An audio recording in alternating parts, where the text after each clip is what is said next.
I always have to find a way to change the wording and to make it more appeasable. And that also has to do with scholarships. So right now, you may not know, but for academics and those who are interested in research, conferences are one of the most important ways to network and get our science out there as scientists. Unfortunately, if you happen to notice, even if you look at this MAP conference, it's like $700 for registration just to sit into the room, and then they charge you to breathe air. It's just too much. And so I know you all are here, and I'm so grateful, but none of you had to pay, and that's for a reason. So I personally spend the entire year, literally it starts the day after the conference, and I have a separate account that I put into monthly so that I can make sure that we have this every year. But I kind of want to stop doing that. So if anyone is interested, we always have this, and it will always be when I have air in my lungs that we host this on the day that Baba transitioned. So next year, we will see you again, April 10th, 2027. So with that, I wanted to offer some congratulations for our very first inaugural award winners of our, I'm still working on the name, so I have to talk to Tamarian about it. But what I want to do is I'm creating an endowment here at the University of Miami personally. And I'm putting in funds so that we can fund underrepresented scientists to attend these conferences. And so right now it's called the Vito EE Scholarship, and we gotta see how it goes, I'm not sure. But I just wanna give a shout out to Baba Khalili EE, because seriously, he is why I'm here still standing. And so I wanna make sure I can pay it forward financially to other students. So with that, I would like you all to welcome and help me give congratulations to our first ever winners of the DeVito E Scholarship. We have an undergraduate who I'm going to bring up here in a moment, but we also have like a postdoctoral student. But even though it's not a PhD postdoc, it's a post-Chinese medicine doc. So we're going to, I don't know, I'm creating words here. But I just want to share that I'm going to fund them fully to attend the SLEEP conference in Baltimore, Maryland, because our laboratory for the first time, first of all, we just got here in the sleep science section, and we already have 2 complete workshops that are nothing but us speaking. So it's pretty amazing, and it's all about changing.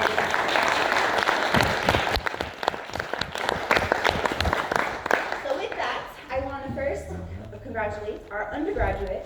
Her name is Nicole Haskell. Haskell.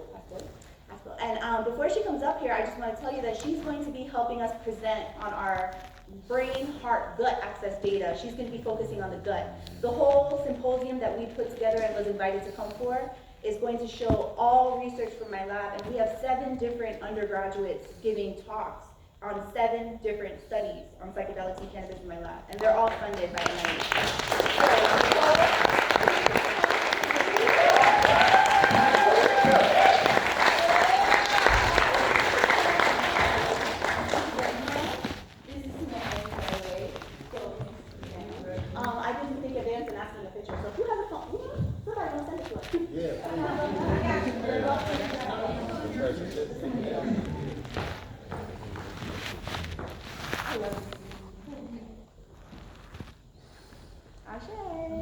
Thank you all. Thank you very much. Hi, Mommy. Her mom is here. I love that. This is a family environment. I love that. All right. And then our second winner, you may have seen her running around with this polo. Again, I keep mentioning her. But I just want to give a shout out to Dr. Charms Webb.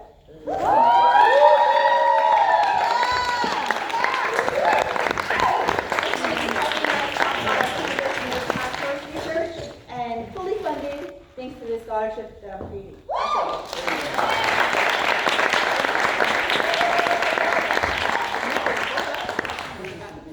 Oh, look at Dr. Lover.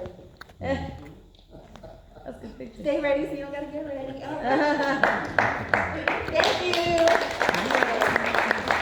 So with that, I'm also accepting donations to keep this going forever as long as possible. But if not, I got it somehow or another. So with that, I just want to again say I love you all, and let's get started. Yeah. So right now, we are going to have what people call the keynote, but we don't really have keynotes here because, as you may notice, this is a different type of symposium. But this is the reason we're here. Normally, this panel is led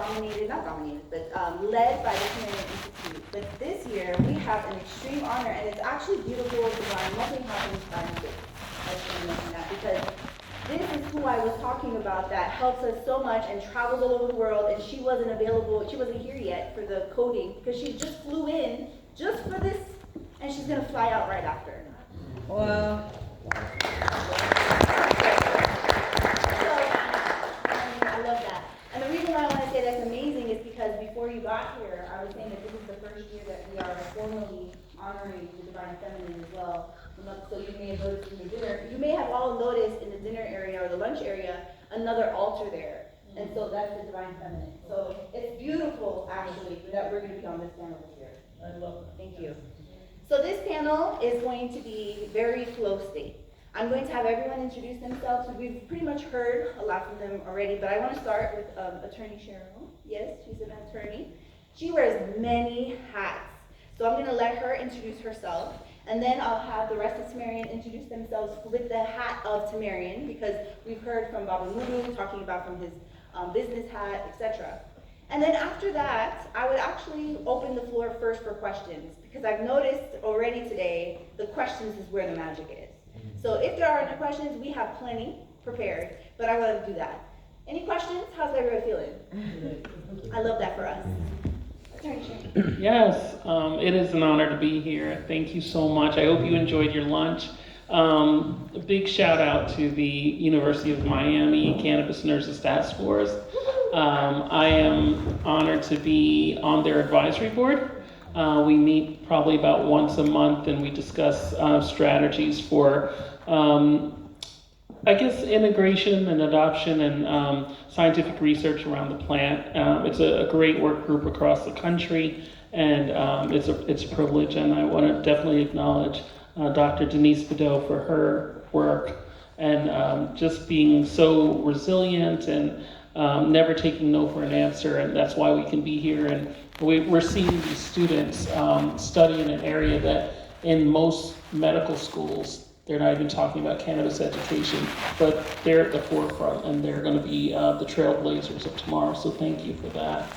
As mentioned, my name is Cheryl Murray Powell, Esquire. I'm a cannabis, agricultural, dietary supplement, trade, psychedelics, regulatory, and now immigration attorney. I've been practicing cannabis law for 10 years. This is my 10th year anniversary of being an attorney and also practicing cannabis law. With that said, I develop standards for cannabis through ASTM International on the D37 committee. I'm the only subcommittee that does cultural standards, so creating the definition for sacramental use, ceremonial use, the legacy cannabis operator, as well as Rastafari ITAL, Rastafari Liberty. I've recently been appointed this week as the executive director for Patients Out of Time, which is the oldest, thank you so much, oldest advocacy organization for cannabis, giving CMEs to healthcare and medical professionals. So I'm working alongside with Mary Lynn. It's not a replacement, but I've been on their board for 6 years, and now I'm taking over as executive director, so you'll see more from Patients at a Time. This work that we do is critically important for the future in creating the world that we want to see. I am Rastafari. Rastafari has been persecuted people around the world. We have a number, traditionally a number of non-mutable characteristics. Rastafari, for the most part, is Afrocentric African, African descendant people. So that's a non-mutable characteristic where we've been vulnerable to persecution. And then also our crown, which not all Rastafari have locks, but for the most part we do, and that's how we're recognizable. And then also mutable characteristics being our red, green, and gold wearing of our colors has also led to persecution. So as a result of that history, it was imperative that I do this work and bring alongside other faith-based users. When we talk about faith-based use, it's about us owning the chain of custody, because we have ceremonies associated with every stage of the production process as well as the consumption process. So I love the scientific side. I'm a researcher as well. I had the privilege of recently being a co-author, which it's just a huge privilege a co-author with the other members, including Dr. Vidot as well as Dr. Williams, on a submission with regards to cannabis research and presenting at a conference in France. So those are the things that we need to make sure that we have sufficient representation of all people who have not only an affinity for the plant, but really paid the price for us getting to the point we are today and having this multi-generational relationship, and often a spiritual relationship with the plant, which is used for grooming, nourishment, nutrition, meditational purposes, as well as medical purposes. So thank you so much.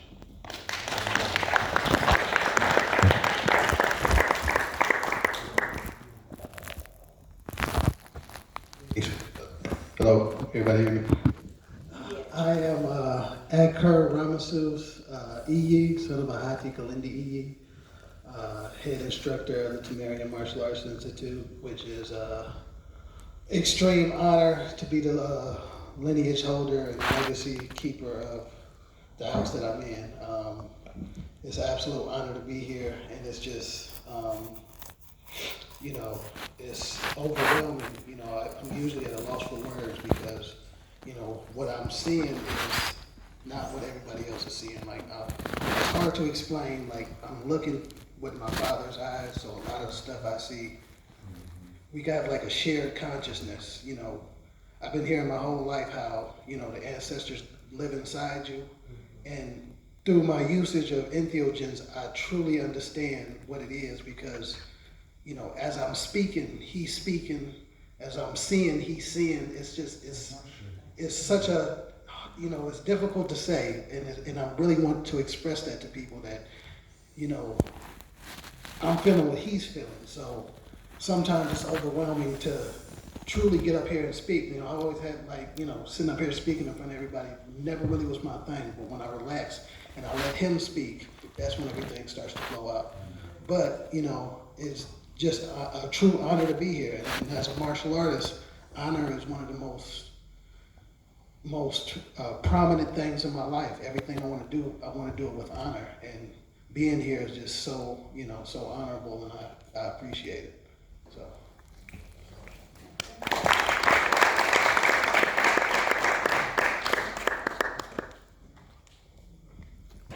Good evening, everyone. Those of you who weren't here yesterday and who I don't know, most of you I've seen before, I think, at one point or another, on this side or on the other. I am Baba Mewa. I am elder of the Tamarian Martial Arts Institute. I had the great honor and blessing of training under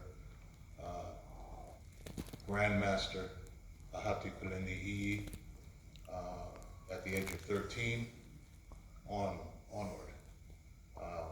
And he's still teaching me. So he is still my teacher.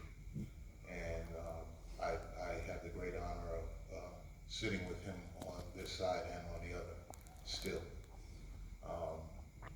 I am a traditional African spiritualist. I also practice a system called mestizo,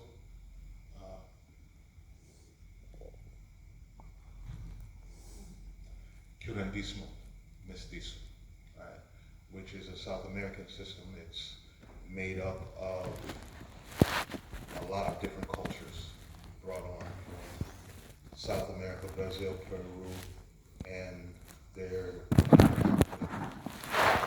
indigenous African and Spanish spiritualism and spiritual practices.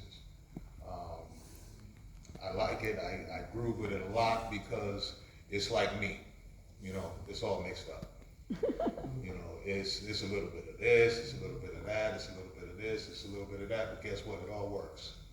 You put it in there and it jives, right? If it didn't jive, they wouldn't keep doing it. So it works beautifully.